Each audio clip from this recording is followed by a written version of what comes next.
Do you have eczema and think that maybe food is the cause of eczema? Of course, if you are a veteran eczema sufferer, you will realize that food is one of the triggers. Today I saw a patient for the third time and she's coming in for a flare on the face and the arms. We had talked about food on the first consult already, and she pointed out 3 things that she realized. 1, she cannot drink oat milk with matcha. So we don't know if it's the oat milk or the matcha, but we know that that is out. She also doesn't do well with sambal, so sambal is out for her and she's eating very boring food, but she knows it makes a difference. Also, she cuts down on sugar and that is making a difference. And lastly, and she knows this, she stopped eating seafood because it's always a possible trigger. The tricky thing is how as an Asian you can manage your eczema by eating food that is clean. And there are solutions out there, but these solutions tend to be coming from the West.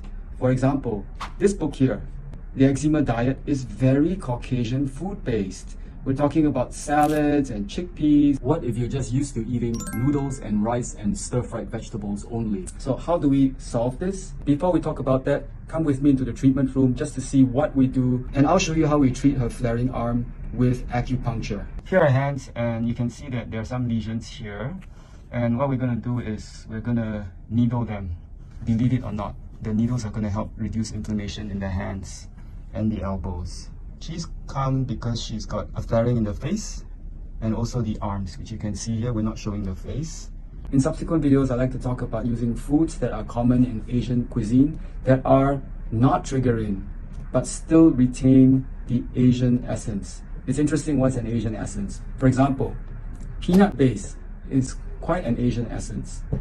Also, using shrimp in the cooking is also a bit of that.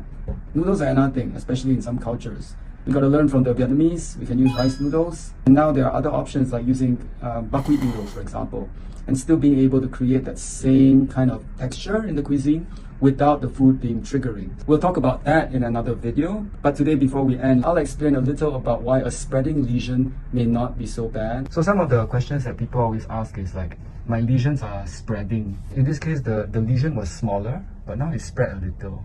So in these cases, I'm not so worried because the lesions are not angry and they're diluting. And you notice more or less we are needling around the lesion with some spots in the lesion. Now that you know how we do acupuncture for the arms and the hands, we'll move back to food. The next video that's coming up is about 5 foods you should avoid in Asian cuisine. And this is a question I'm always asked, so watch on.